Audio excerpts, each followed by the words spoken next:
Take a slow, deep breath, and let the air leave you gently. The day is coming to a close, and there is nothing you need to do right now but rest.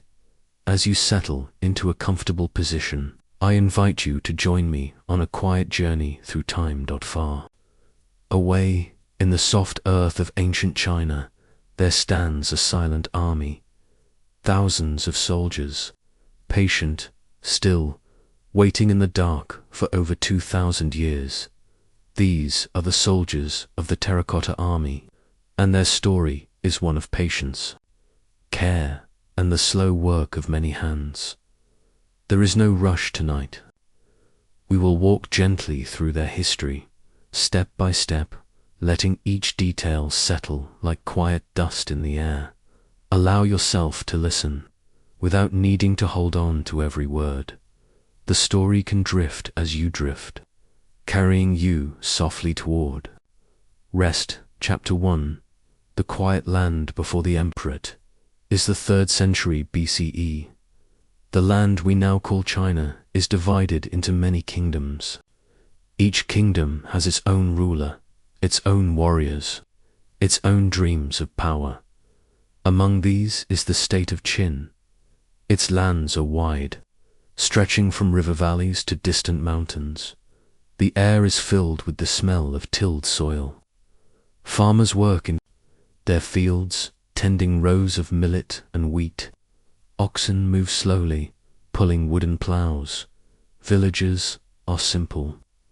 Houses built from clay bricks and timber, their roofs covered with packed earth or tile. In the mornings, smoke curls gently from cooking fires. Children play near the water wells, their laughter echoing against mud walls. Beyond the villages, merchants travel dusty roads, their carts heavy with grain, pottery, and silk. Along the rivers, fishermen guide their small boats, casting nets in quiet waters. Life here moves with the seasons. The pace is steady. The land feels timeless. No one in these villages knows that deep beneath the same soil, an army will one day stand guard, silent, hidden, waiting for centuries. Chapter 2. The young king's vision in the capital of Qin. A young king sits upon the throne. His name will one day be remembered as Qin Shi Huang, the first emperor of a united China. But for now, his empire is still in the making. The wars are fierce, and his plans stretch far beyond the battlefield. The young king thinks often about the future, not just the years ahead, but eternity in his mind. He sees a great empire, one that will last forever. And as his thoughts turn to the afterlife, he begins to dream of a resting place, unlike any ever built. Not a simple tomb, but an entire underground world, a palace beneath the earth, surrounded by an army to guard him for all time.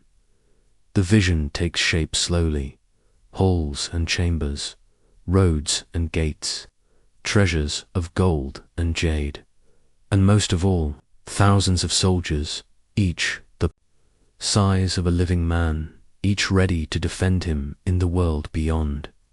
They will not be of flesh and bone. They will be made of clay, crafted with patience and skill by the most talented hands in the empire. Quietly, plans are set in motion. Chapter 3. The craftsman's work. The emperor summons artisans from across his lands, potters, metalworkers, sculptors, painters, men skilled in the shaping of clay, the casting of bronze, the mixing of colors, and the carving of fine details. They are brought to a vast site near the capital. Here they will work for years, building the emperor's vision piece by piece. The clay soldiers are made in parts. First, the legs shaped as sturdy supports, then the torsos, hollow but strong.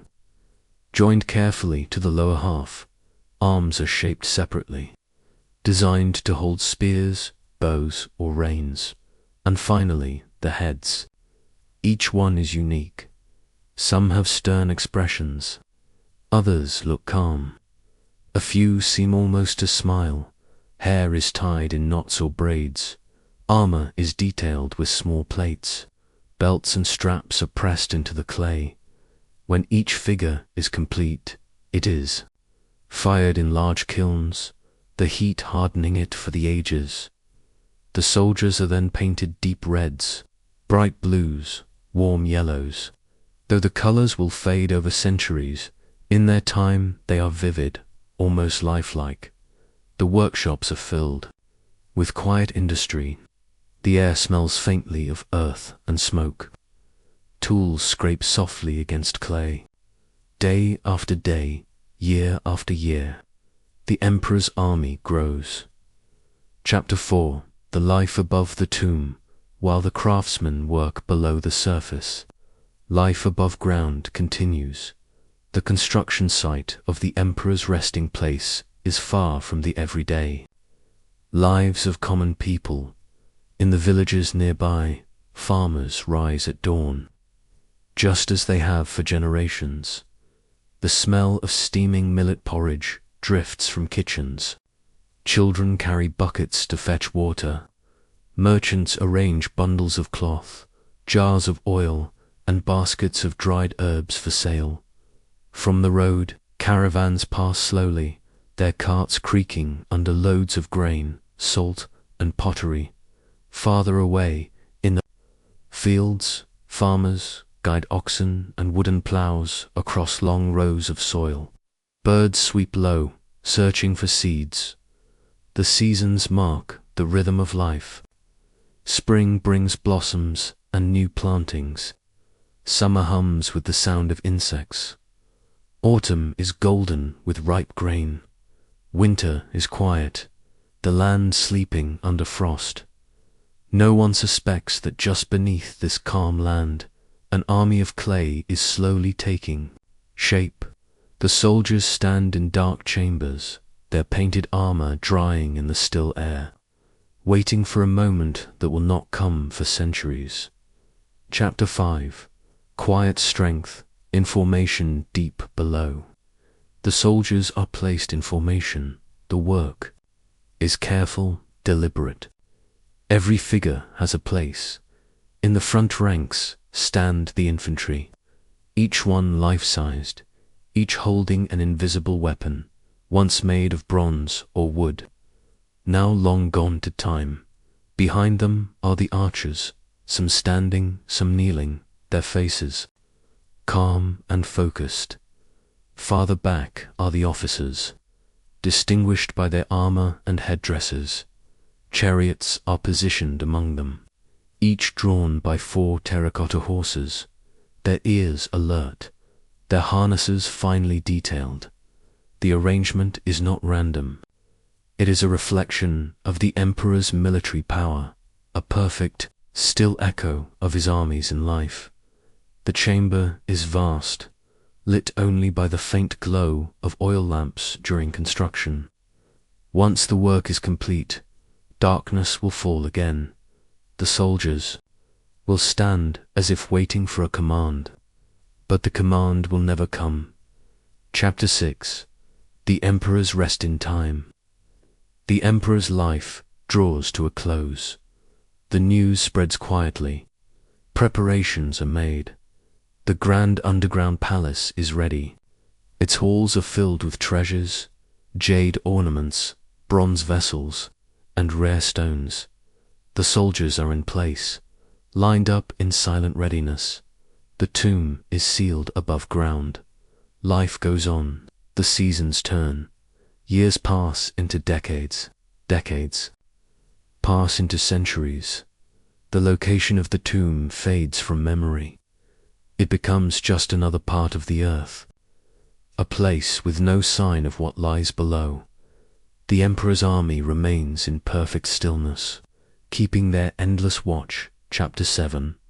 The forgotten army time moves on. Dynasties rise and fall. Rulers change. Wars are fought. Peace returns. The people living in the region, know nothing of the vast chamber beneath their feet. Fields are ploughed, villages grow and fade. Children are born, live their lives, and pass on. The soldiers wait quietly in the darkness, untouched by the centuries. Their painted armor slowly loses its color. The wooden weapons they once held decay into dust, and still the army stands. Silent, patient, unbroken. Above, the land changes with the seasons. In spring, wildflowers cover the fields. In autumn, leaves fall in red and gold. Winter frosts cover the soil. The soldiers remain, year after year, century after century, a secret, waiting to be found. Chapter 8. The Discovery. Centuries pass. The soldiers remain in their dark halls, covered by layers of earth. The world above changes in ways they cannot see. Then, in the spring of 1974, a small group of farmers in the Shanxi countryside begin digging a well. The air is warm. The ground is dry. The men work with simple tools, not knowing what lies just below. At first, the shovels strike hard. Clay, then something unusual, a curved piece of pottery. At first, it seems unremarkable. Farmers often find bits of pottery in the soil, but then more pieces emerge, larger fragments, a head, a torso, armor carved into clay. The men pause. This is not ordinary pottery. This is something much older and much larger. Word spreads quickly. Archaeologists arrive. Carefully, layer by layer, the earth is removed. One figure appears, then another, then another. Soon it is clear, this is not just one statue, but an entire army. The soldiers of the first emperor see light again for the first time in over 2,000 years. Chapter 9. A Quiet Legacy. In the years that follow, the excavation continues. The soldiers are revealed in rows upon rows, just as they were placed so long ago. Each face is unique. Some look serious. Some look calm. Each carries the weight of time. The figures are carefully restored. Fragments are pieced together. Colors, long faded, are studied and preserved. The site becomes one of the most remarkable archaeological finds in history. Yet, when visitors walk among the soldiers, the mood remains hushed. The great hall is vast. The air is cool. Light falls softly on the rows of terracotta warriors. People move slowly, speaking in whispers. It feels almost as if the soldiers are still standing guard. Chapter 10. The eternal watch. The Terracotta Army remains in its place, a silent testament to the vision of an emperor and the skill of thousands of craftsmen. The soldiers no longer guard a ruler in the afterlife. They now guard history itself. Each one stands as a reminder of the human hands that shaped it from earth.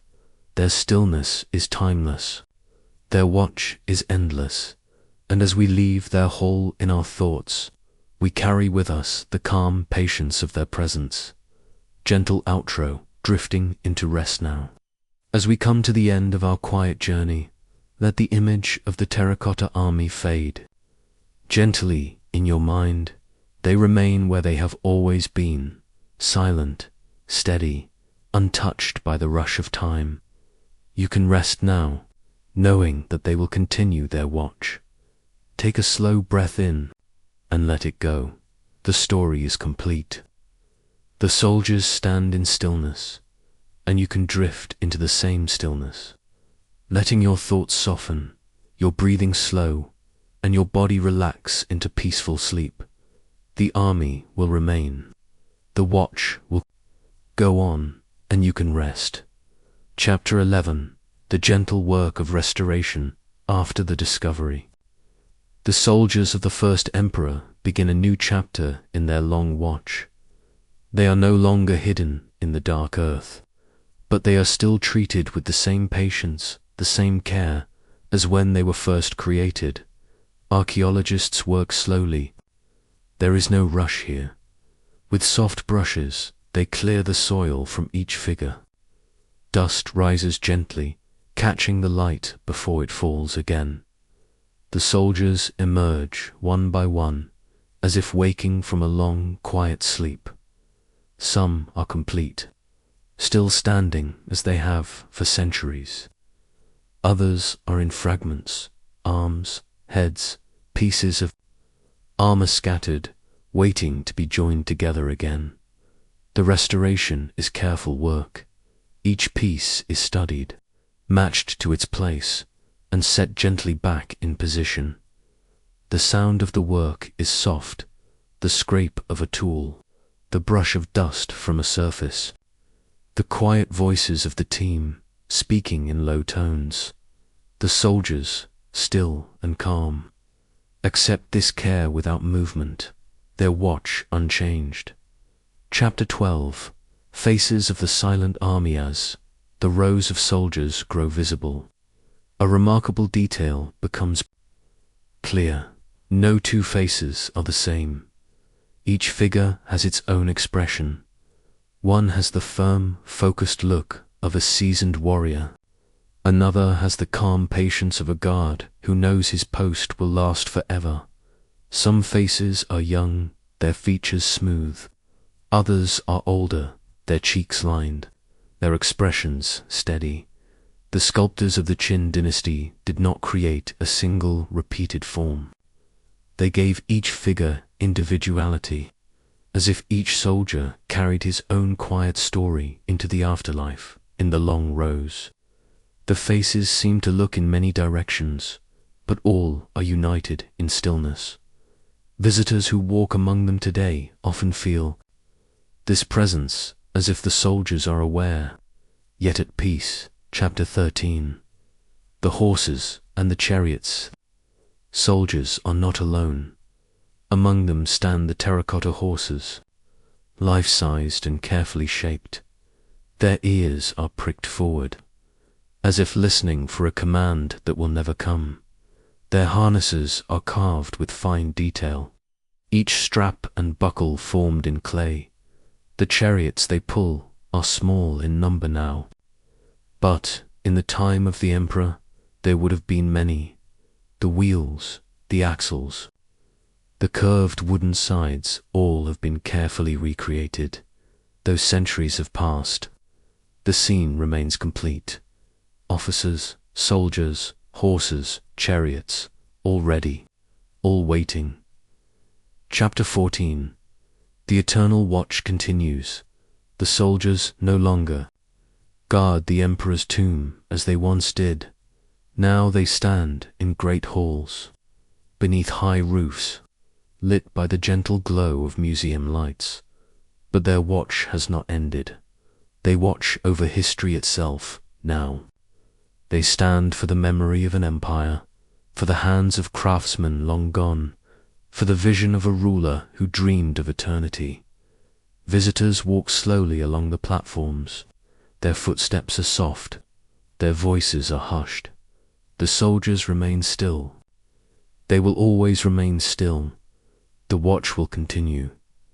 Chapter 15. The vast pits of soldiers. The Terracotta Army rests in great chambers, called pits, each one carefully arranged. Pit 1 is the largest. It stretches longer than a city street. Row after row of soldiers in tight formation. From the viewing platform, the sight is endless. Lines of warriors stand shoulder to shoulder, their faces turned forward, their armor shaped in clay. In the front are the vanguard troops, ready to lead the way. Behind them, row upon row of infantry and archers. The sheer number brings a quiet awe. Pit 2 holds a different formation, archers kneeling, others standing, some positioned as if in the act of loosing arrows. Chariots stand here too, their drivers frozen in place. Pit 3 is smaller, thought to be a command post. It contains officers, their armor more elaborate, their stances confident. Each pit feels like a different chapter in the story of the emperor's army, yet all share the same stillness, the same patience, unchanged by the centuries. Chapter 16. The long seasons over Xianabovi, the pits. The city of Xi'an moves through its seasons. In spring, the air is fresh. Plum blossoms open in pale shades of pink and white. Soft rains wash the dust from the streets. The fields beyond the city grow green again. In summer, the air grows warm and heavy. Cicadas sing in the trees. Sunlight glimmers on the roof tiles of old buildings. The ground above the soldiers feels alive, though far below, the army remains unchanged. In autumn, the air cools. Golden leaves drift gently to the ground. The markets fill with baskets of fruit and grain. The earth turns deep and rich. In winter, a quiet hush falls. Frost settles in the early morning.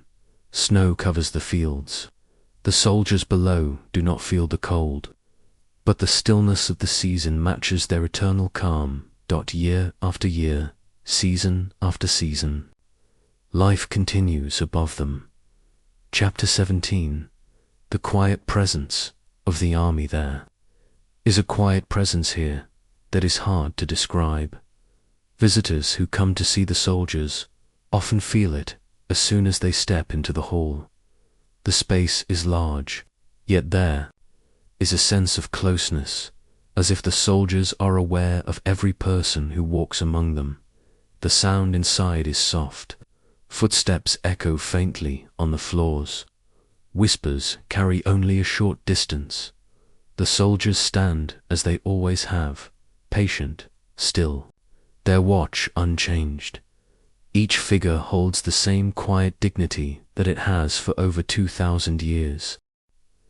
Chapter 1:8. The generals. Among the rows of terracotta soldiers stand the generals. They are easy to recognize, for their armor is more elaborate, their stance more commanding. The generals wear long robes over their armor, folded carefully, the clay drapery shaped with precision. Their headpieces are tall and ornate, signs of rank in the emperor's army. Each general has a calm face, but there is strength in the way they are made, the set of the shoulders, the steady gaze. Though centuries have passed, the presence of authority remains. The generals do not move, but their watch is unbroken. Chapter 19. The officers behind. The generals are the officers. They stand slightly apart from the ranks of soldiers, their armor marked by extra detail, rows of clay plates, belts tied neatly at the waist. Their hair is bound beneath headpieces, each style carefully shaped. Some hold their arms as if giving quiet instruction. Others stand with hands at their sides, ready to move at a command that will never come. The officers' expressions are varied. Some look calm, others determined, each one unique. They hold their place in the formation with the same patience that they have for over 2 millennia. Chapter 20. The archers. The archers are among the most striking. Some stand tall, their hands positioned as if holding a bow. Others kneel, one knee on the ground, their torsos slightly turned, ready to loose an arrow. The detail of their armor is lighter than the infantry, made for ease of movement. Their expressions are focused. The sculptors gave each a different face, each a different look of readiness. The bows they once held are gone, the wood long decayed, but their poses remain unchanged. It is easy to imagine the moment, the quiet before an arrow would fly. Chapter 21. The cavalry. Alongside the archers are the cavalry units. The riders stand beside their horses, hands poised as if holding reins. The terracotta horses are finely made, muscles shaped beneath smooth clay, manes cut short, ears pricked forward. Their bridles and saddles are carefully detailed. The riders wear lighter armor, designed for speed and movement. Both horse and rider stand side by side in perfect stillness, their partnership unchanged by the centuries. Chapter 22. The infantry. In the heart of the formation stand the infantry. Soldiers, they are the largest group in the army, lined up in long, unbroken rows. Each infantryman wears armor made of clay plates tied together in careful patterns. Their tunics fall to the knee, their belts tied firmly round the waist. Some wear caps, others bare their heads. Their hands are shaped as if holding spears, halberds, or swords, weapons that once existed in bronze and wood, but have long since disappeared. Their stance is steady, feet planted firmly on the earth. Their faces are calm. It is not a look of tension, but of readiness that has no end. The infantry is the foundation of the army, and they have held their place for more than 2,000 years. Chapter 23. The charioteers among the formations. Stand the charioteers, their hands positioned as if gripping the reins. They are placed alongside their chariots, which are drawn by terracotta horses. The chariots are built with careful detail, wheels carved with spokes, side panels curved and smooth, axles fitted precisely. In the emperor's time, these chariots would have been powerful weapons, swift and commanding on the battlefield. Now they rest in stillness, their riders and horses waiting patiently. The charioteers wear armor suited for movement, their hair tied neatly, their expressions calm. Chapter 24. The silence of the army. Though the soldiers stand in a place filled with visitors, there is a deep sense of silence. It is not the silence of emptiness, but the silence of patience. The soldiers seem untouched. By the passage of time, they stood watch over the tomb for centuries in the dark earth, and now they stand in the light, watching over history itself. Every detail, the lines of armor, the curve of a hand, the folds of clay robes, speaks of the care of the craftsmen who shaped them. In their stillness, the soldiers invite calm. Reflection. Chapter 25. The hands that shaped the army long before the soldiers stood in their pits. They existed only in the hands of craftsmen. These craftsmen worked quietly, day after day, in long workshops near the construction site. The air inside the workshops was warm and earthy. The smell of wet clay filled the space. Wooden tables were covered with tools of every size, small knives for fine details, broad paddles for shaping armor, brushes for smoothing surfaces. The sound was soft, the scrape of a tool against clay, the tap of a sculptor's hand bringing form to a figure's face. Clay was gathered from the nearby riverbanks, kneaded and prepared. It was heavy in the hands at first, but softened as it was worked. Each soldier began as pieces, legs, torsos, arms, heads, all made separately, then joined carefully together. The craftsmen moved with steady patience, knowing their work was meant to last forever. Chapter 26. The tools of the workshop. The tools of the craftsmen were simple, but each had a purpose. Wooden paddles for pressing the clay, thin bronze knives for carving armor plates, smooth stones for polishing the surface. Brushes made from animal hair were used to apply slip, a thin liquid clay that smoothed the surface and prepared it for paint. Each mark left by these tools still exists today. On the soldiers who stand silently in the pits, it is a quiet signature, left not with words, but with craft. Chapter 27. The painters of the army after, the sculptors. came the painters in the time of the emperor. The soldiers were not the muted earth colors we see today. They were bright, painted in vivid reds, greens, blues, and deep blacks. Pigments were made from minerals and plants. The painters mixed them, carefully grinding stones to powder, adding water or oil until the colors were just right. Each soldier was painted in full detail: armor, belts, hair, eyes. The colors gave life to the clay, making the army look almost real.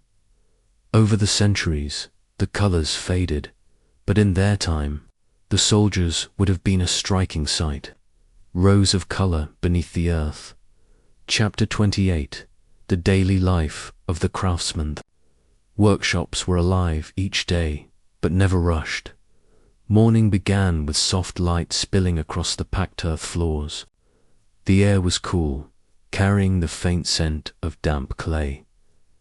Craftsmen arrived quietly, their robes simple, their hair tied back to keep it from their work.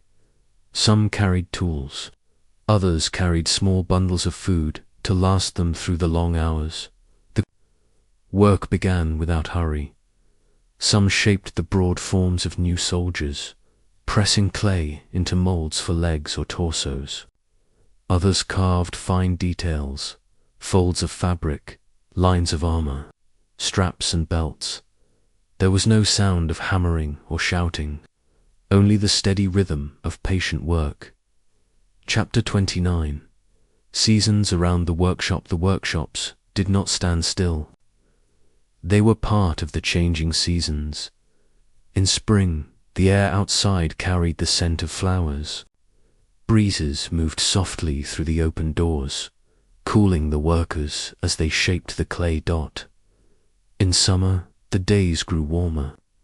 The clay dried faster, requiring extra care to keep it moist and workable. The craftsmen drank from cool jars of water, pausing only briefly before returning to their work. In autumn, the air was crisp. Fallen leaves drifted outside the workshop walls. The clay felt firm in the hands, perfect for fine detail. In winter, the mornings began with misty breath. Small braziers burned in the corners to warm the space. The work continued as always, the rhythm unchanged through every season. The army slowly took shape. Chapter 30. Quiet dedication for the craftsman. This was not quick work. Years passed as the army grew. Some workers grew older, their hands slower, but still steady. New apprentices arrived, learning the techniques from their elders: how to smooth the clay, how to shape a face, how to make armor that looked both strong and graceful. There was pride in the work, though it was quiet pride. The soldiers they shaped would never march in battle, but they would stand forever, guarding the emperor's rest. This thought gave each piece of clay its own importance. Chapter 31. Placing the soldiers in the tomb. When each soldier was finished, he was carefully moved from the workshop to the tomb site. The journey was slow. Wide wooden carts rolled along packed earth roads, drawn by steady oxen. The figures were covered with cloth to protect them from wind and sun. At the tomb, ramps descended deep into the earth. The air grew cooler with each step downward. Inside, the chambers were vast. Rows of prepared platforms waited for the soldiers to take their place, one by one. Each figure was positioned with careful precision. The infantry stood in long lines, their feet aligned, their shoulders square. Archers knelt or stood in formation, their poses ready. Generals and officers took their places at the edges of the formation, watching over their troops. Chariots were placed with their horses, the wheels resting on level ground. The soldiers stood silently as their ranks grew day by day. Chapter 32. The final adjustments. Once the soldiers were in place, The craftsmen made final adjustments. Small cracks in the clay were smoothed. Armor straps were checked for detail. Faces were dusted clean so that no soil marred their features. Painters came again, adding fresh color where it had faded during the move. The rows of soldiers glowed with life. Red, green, blue, and black caught the torchlight in the dark chambers. It must have been a sight of quiet beauty, an army both still and alive, ready to serve the emperor in the next world. Chapter 33. The silence after the work. When the last soldier was placed, the workshops slowly emptied. The ramps were sealed. The earth was moved back into place. Above the tomb, fields were planted again. Seasons returned to their cycle. Below, in the silent darkness, the soldiers began their watch. No sound reached them. No light touched them. Year after year, century after century, they stood unmoving. The air was still. The earth was heavy and quiet. The soldiers waited, patient as stone, as time moved endlessly above them. Chapter 34. Centuries of silence. The soldiers were sealed beneath the earth. A deep quiet settled over them. The world above moved on. Dynasties rose and fell. New cities were built. Old roads faded. But here, in the dark chambers, nothing changed.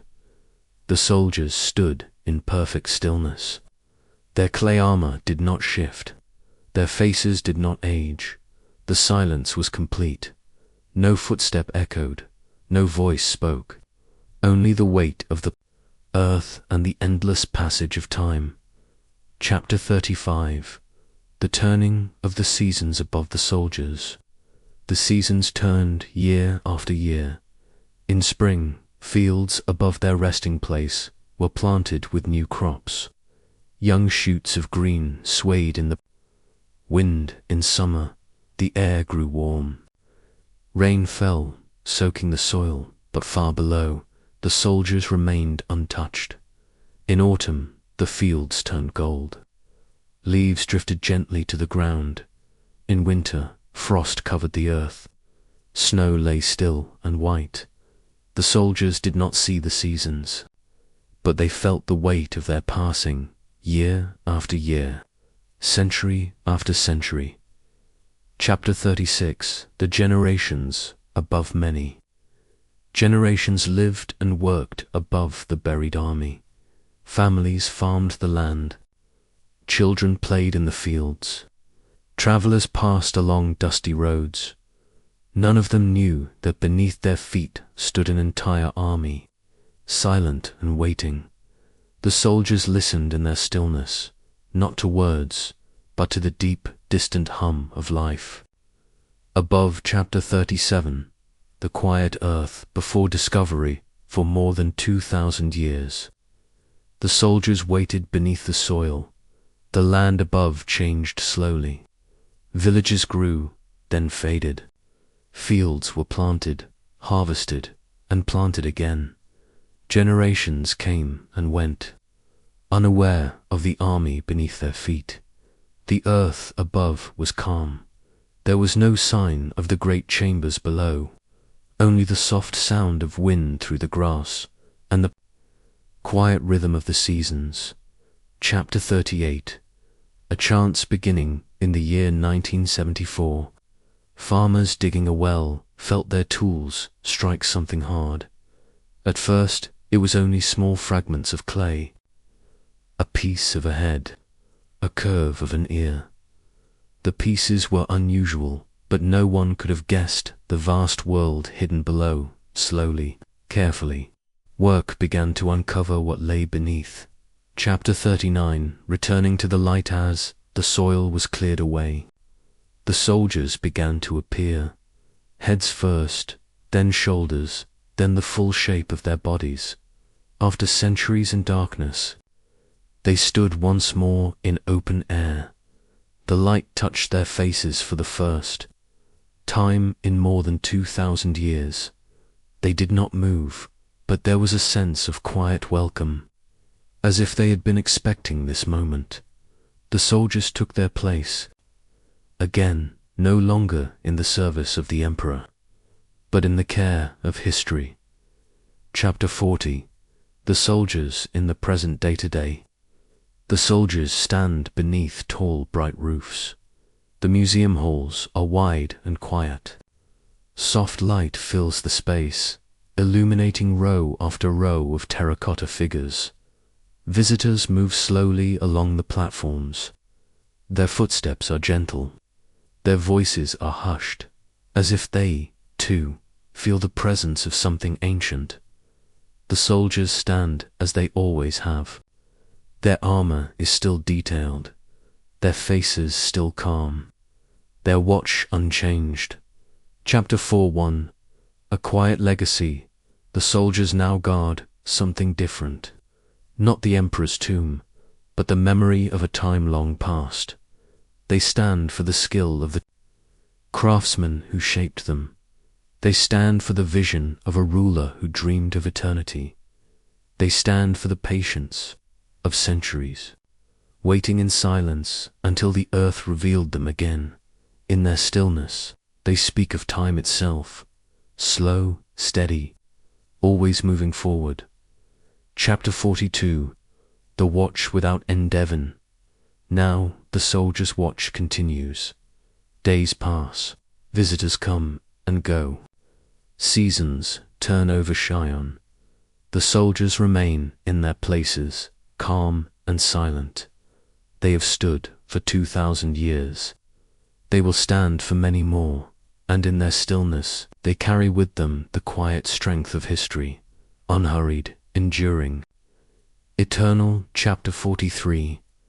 Night overshone Win, night falls over Shon. The city grows quieter. The streets that were busy in the day become calm. Shops close their doors. Lanterns glow softly in the dark. Above the museum, the sky deepens to a rich, dark blue. Stars appear, glimmering faintly through the soft haze of night inside. The soldiers stand as they always do. Chapter 44. The stillness of the museum at night. The museum is nearly silent. The halls are empty of visitors. Only the soft hum of air and faint echoes remain. The soldiers stand in the dim light, their shadows stretching long across the floor. There is a feeling of deep peace here, as if the quiet is wrapping around the army like a blanket. Outside, the wind moves gently through the trees. The soldiers do not hear it, but the calm of the night matches their eternal stillness. Chapter 45. The dreaming watch in these long hours of night. The soldiers keep their watch, not over the emperor and not over a kingdom, but over history itself. They stand quietly as they have for centuries. If they could dream, perhaps they would dream of the time when they were newly made, their colors bright, their places freshly set in the earth. Perhaps they would dream of the craftsmen who shaped them, the sounds of tools in the workshop, the hum of life in the old capital. But their watch is silent, and the night passes gently around them. Chapter 46. The long quiet of centuries' night settles deeper over Cheyenne. The streets above are empty now, lit only by the occasional lantern. Inside the museum, the air is cool, still, undisturbed. The terracotta soldiers stand exactly where they have stood for decades, and for centuries before that. Their faces remain calm, their stances remain steady. Their watch continues, unchanged by the passing hours. Chapter 47. A timeless rest. Soldiers seem almost part of the night itself. The gentle shadows wrap around their forms, softening their edges. Their stillness is deep, like the stillness of a calm lake at dusk, or the quiet of a forest long after sunset. They do not wait for morning, and they do not wait for anything at all. They simply are, They simply remain there. Patience is endless. Their silence is complete. Chapter 48, Drifting into Sleep. The listener hears this quiet story. They may imagine the long rows of soldiers standing calmly in the soft light. The vast halls are silent. Only the quiet hum of time passes through them. It is a place without hurry, without urgency. A place where the hours do not matter, where stillness stretches endlessly, gently, just like the soldiers. You, too, can rest. The world will continue, turning, but in this moment you can be still. Let the story fade into the soft quiet of the night. Let your breath become slow. Let your thoughts settle, and like the soldiers of the Terracotta Army, you may simply drift into peaceful, timeless rest.